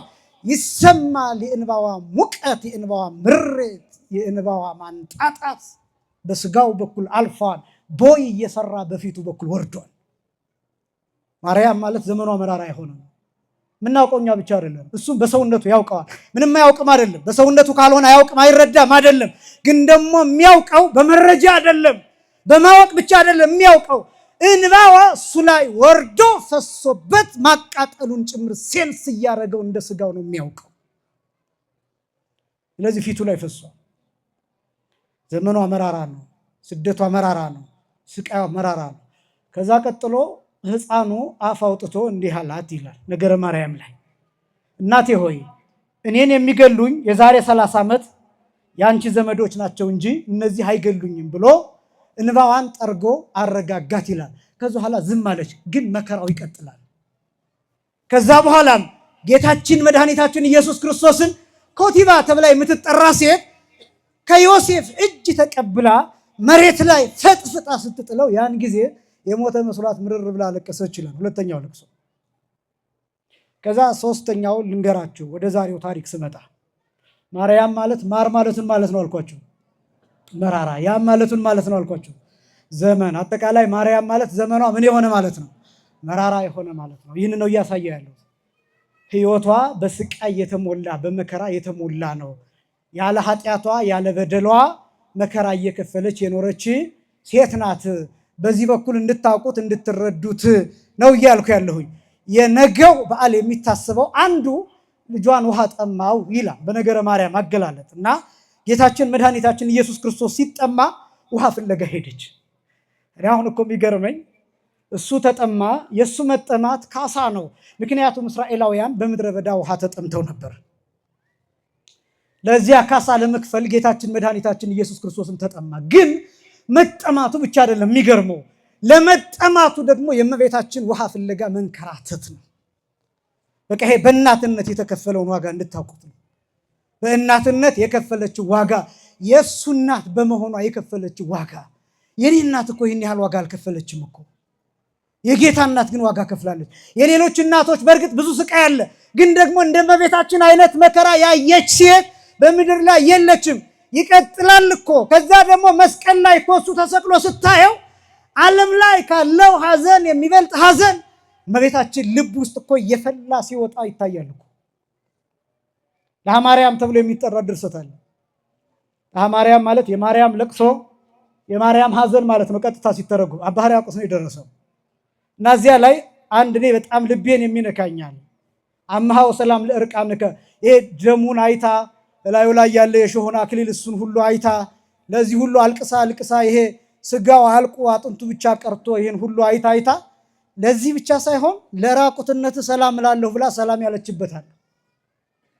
አምሃው ሰላም ለእርቃንከ ብላ ለራቁትነት ሰላም እላለሁ ብላ ሰገደችለት ይላል። እና በጣም እኮ የሚገርም እኮ ነው። እዛ ላይ የሚለው ምን እንደሆነ ታውቃላችሁ? የኔ ሐዘን ልዩ ነው፣ ራሔል ስላላቀፈቻቸው ልጆቿ ነው ያለቀሰችው ትላለች። ራሔል መንታ ልጆቿን ረግጣለች። ራሔል መንታ ልጆቿን የጡብ መስሪያ እንዲሆን ደማቸውን አብራ ለውሳለች። ልክ ነው። አንጀቷ እየተላወሰ የልጆቿን እንቦቀቅላ ገላ ከጭቃው ጋር ቀላቅላለች። ግን ራሔል ያለቀሰችው ስላላቀፈቻቸው ልጆቿ ነው። እኔ ግን አቅፌው የድንግልና ጡት ስላጠባሁት ልጄ ነው ማለቅሰው ነው የምትለው። የኔ ሐዘን ከራሔል ሐዘን ልዩ ነው።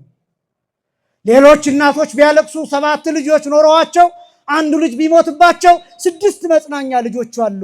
እኔ ደግሞ ምንም ልጅ የለኝም፣ አንድ ልጅ ብቻውን መስቀል ላይ ተሰቅሏል። ስለዚህ የኔ ሐዘን ከሌሎች እናቶች ልጆች ልዩ ነው።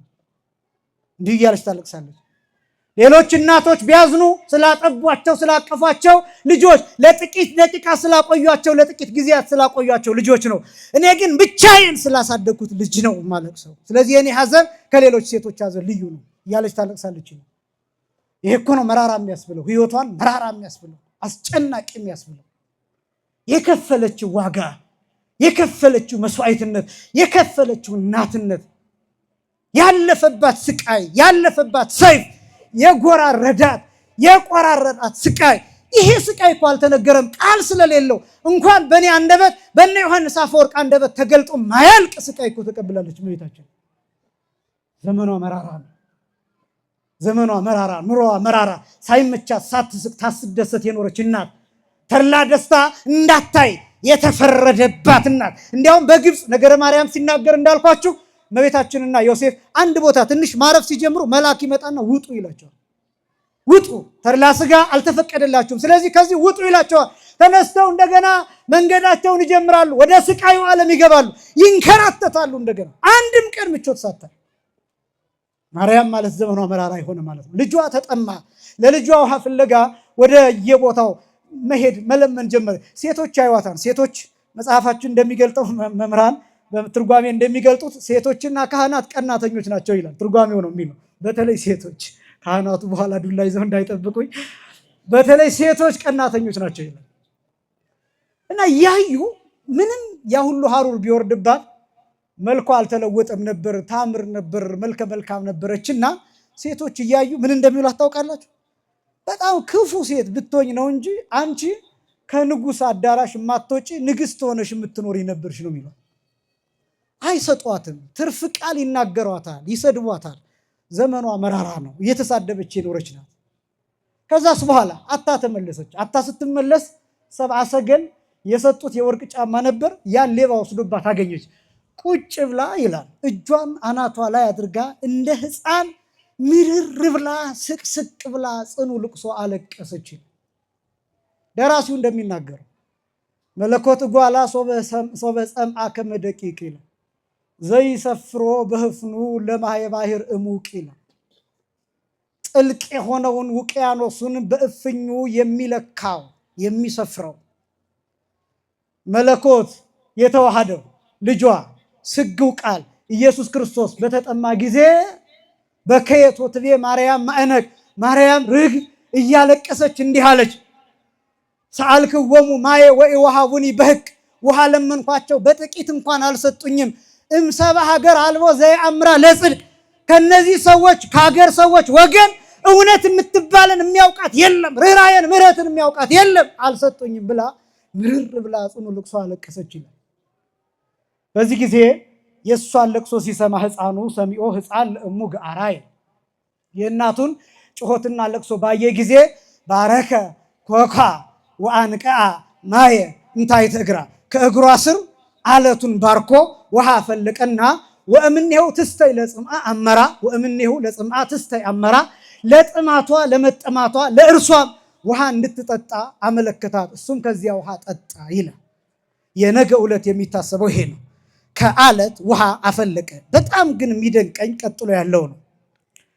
እምሰባ ሀገር እይስተይዋ ለይእቲ ማይ እይስተይዋ ለሰባ ሀገር ሚእቲ ማይ እይስተይዋ እምሰባ ሀገር አምረራ ለይእቲ ማይ አምረራ ወለርሁቃን ፈውሰ ወጥም ተገብራ የሚል ነው። እምሰባ ሀገር እይስተይዋ ለይእቲ ማይ ወይም እይስተይዋ እምሰባ ሀገር ለይእቲ ማይ አምረራ ወለርሁቃን ፈውሰ ወጥም ተገብራ ከዚያች ሀገር ያሉ ሰዎች ይችን ውሃ እንዳይጠጧት አመረራት ይላል። ምን አላት? አመረራት። ማርያም ማለት ምን ማለት ነው አልኳችሁ? ማር ማለት ምን ማለት ነው? መራራ። ያም ማለት ምን ማለት ነው? ዘመን። አንድ ላይ ዘመኗ ምን የሆነ መራራ የሆነ ውሃውን አመረረው። የአካባቢ ሰዎች እንዳይጠጡት መራራ አደረገው።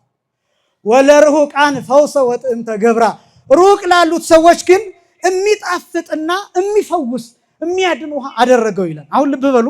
ያንን ውሃ ቅርብ የሆነ ሰው ይጠጣዋል፣ ግን ይታመማል፣ ይመራል፣ ይጎመዝዛል። ሩቅ የሆነ ሰው ይጠጣዋል፣ ይፈውሳል፣ ይጣፍጣል። ማርያም የሚለው ስም ይህንን የሚገልጥ ነው። ማር ማለት መራራ ማለት ነው። ያም ማለት ዘመን ማለት ነው። ዘመኗ መራራ የሆነ የሚባለው እሷ የተቀበለችው መከራ ነው፣ እሷ የተቀበለችው ስቃይ ነው። ለእኛ ግን ጣፋጭ ስም ነው። አሁን ወደ ሊቃውንቱ ትርጓሜ ይመጣሉ። ለእኛ ጣፋጭ ስም ነው። ለምሳሌ ማርያም የሚለው ስም እስራኤላውያን ያልተጠቀሙበት ስም ነው። ምድረ ኢየሩሳሌም ብትሄዱ፣ ምድረ እስራኤል ብትሄዱ ባዶ መቃብር ያሳያቸዋል። ገንዘብ ያገኙበታል። የቱሪስት ፍሰት አለው፣ ታሪክ አላቸው። ያናስ ጎብኝተው ይበለጽጉበታል፣ ሀብታም ይሆኑበታል። ባዶ መቃብር አሳይተው። እኛስ ሩቅ ነን ከኢየሩሳሌም። የተወለድነው እዚህ አይደለም። ያን ጊዜ እመቤታችን በነበረችበት ጊዜም አልነበርንም።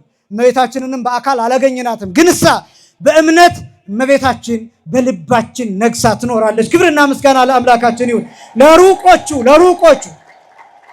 ለእኛ ለሩቆቹ ጣፋጭ አደረጋት ይችን ውሃ። ለእኛ ለሩቆቹ መድኃኒት አደረጋት ይችን ውሃ። ለእኛ ለሩቆቹ ፈውስ አደረጋት ይችን ውሃ።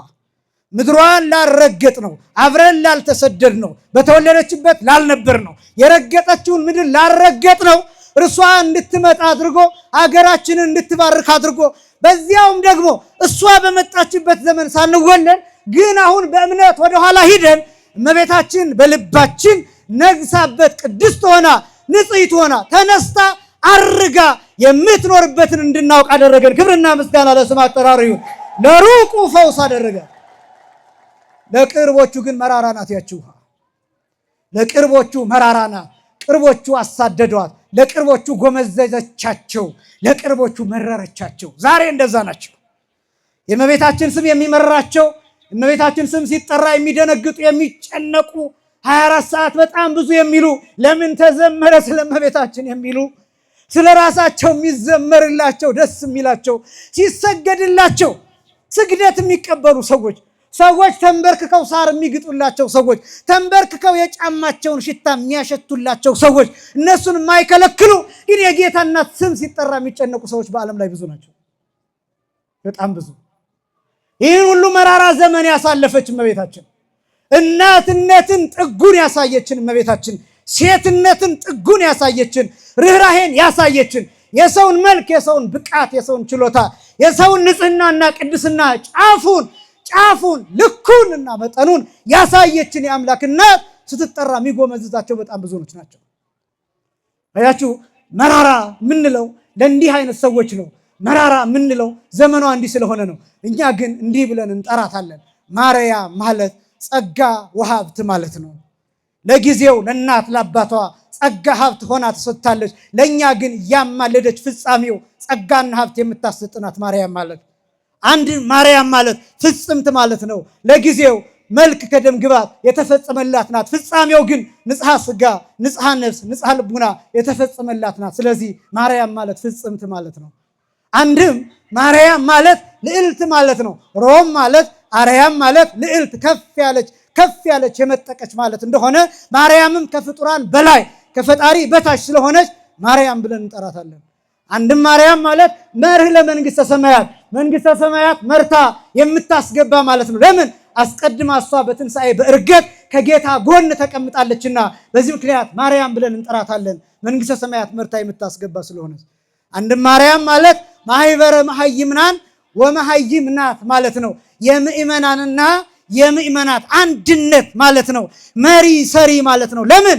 በሐዋርያት በ120 ቤተሰብ መካከል መንፈስ ቅዱስ ሲወርድላቸው አብራ የነበረች አስቀድማ መንፈስ ቅዱስ ያደረባት ስለሆነች አስቀድማም ደግሞ መንፈስ ቅዱስ ያሳደረች ስለሆነች በቅድስት ኤልሳቤጥ ላይ በዚህ ምክንያት የምእመናንና የምእመናት አንድነት ብለን እንጠራታለን ማርያም ማለት። አንድም ማርያም ማለት ተፈስሒ ቤተ ይሁዳ ወታሐሰይ ቤተ እስራኤል፣ የይሁዳ ቤት ሆይ ደስ ይበልሽ፣ እስራኤል ዘነፍስ ሆይ እልል በይ የሚል ትርጉም ስላለው የምናመሰግንባት ስለሆነች ማርያም ብለን እንጠራታለን። ክብርና ምስጋና ለአምላካችን ይሁን።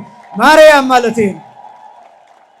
አንድም ማርያም ማለት እመ ብዙኃን የብዙዎች እናት ማለት ነው። እሱም ደግሞ ጌታ ራሱ እነኋት እናት ብሎ ለዮሐንስ በሰጠው ጊዜ በዮሐንስ በኩል እናት አድርገን ተቀብለናታል። እርሷም በዮሐንስ በኩል እኛን ልጆች አድርጋ ተቀብላለችና የሁላችን እናት ስለሆነች የብዙዎች እናት ተብላ ትጠራለች። አንድም ማ ማለት ማይደረ መለኮት፣ ር ማለት ርግቤ ይቤላ፣ ያ ማለት ያን ከአዶ ሀቤኪ ኩሉ ፍጥረት፣ ም ማለት ምስአል ወምስጋድ ወምስትስራይ ኃጢአት ማለት ነው ብለው እያንዳንዱን ፊደል ይተረጉሙታል። የመለኮት ማደሪያ ማለት ነው። ማይደረ መለኮት። ር ማለት ርግቤ ይቤላ፣ የሰሎሞን ንጉሥ ሰሎሞን ርግቤ ይላታል። ዳዊትም እንዲሁ ር ማለት ያ ማለት ነው። ያ ማለት ያን ከአዶ ሀቤኪ ኩሉ ፍጥረቱ ሁሉ ወደ አንቺ ያንጋጥጣል ማለት ነው። ም ማለት ምስአል ወምስጋድ ወምስትስራይ ኃጢአት መለመኛ መስገጃ፣ ለኃጢአት ስሬት መለመኛ መማፀኛ ማለት ነው እያንዳንዱ ፊደል ስተረጎም። አንድም የመጨረሻው ማር የሚለው በእኛ ሀገር የምታውቁት ጣፋጭ ነው። ያም የሚባለው ደግሞ በገነት ያለ ዛፍ ነው። ይሄ ዛፍ በጣም አስገራሚ ጠባይ ያለው ቅዱሳን ሲሞቱ የሚያሸቱት ይህንን ዛፍ ነው። ነፍሳቸው ከስጋቸው ልትለይ ስትል ይህን ዛፍ ነው የሚያሸቱት። ያመጡና መላእክት የዚህን ዛፍ ሽታ ሲያሸቷቸው በሽታው ምስጥ ብለው ያን ጊዜ ነፍሳቸው ከስጋቸው ልይት ትላለች። በረከታቸው በሁላችንም ላይ ይደርብን። አባ ጽጌ ድንግል ሲናገር ጽጌ ጸገነት ገሪ ላዕሌ የሚል ቃል አለ። በመዓዛሁ ትትመሰጥ ነፍሴ፣ የገነትን ዛፍ በላዬ ላይ አስቀምጭብኝ፣ ነፍሴ በሽታው ትወጣ ዘንድ ትመሰጥ ዘንድ የገነትን ዛፍ አስቀምጭብኝ ይላል። ያ ዛፍ ያም ተብሎ ይጠራል። እስኪ በሉ ያም በሉ። ስለዚህ አንድ ላይ ማርያም እስኪ በሉ። ማር ማለት የሚጣፍጥ ማለት ነው በእኛ አውድ። አሁን በሊቃውንቱ ያም የሚለው የሚጣፍጥ ሽታ ያለው ነው። ማርያም ማለት ከገነትም ከምድርም ከሰማይም ከማንም ከፍጥረታት ሁሉ የሚመስላት የሌለ ጣፋጭ የሆነች ማለት ነው። ክብርና ምስጋና ለአምላካችን ይሁን። እመቤታችንን የሰጠ የመጨረሻው መልእክት ውሃው ለአካባቢው ሰዎች የሚመር ነው። ለሩቅ ሰዎች ደግሞ የሚጣፍጥ ነው።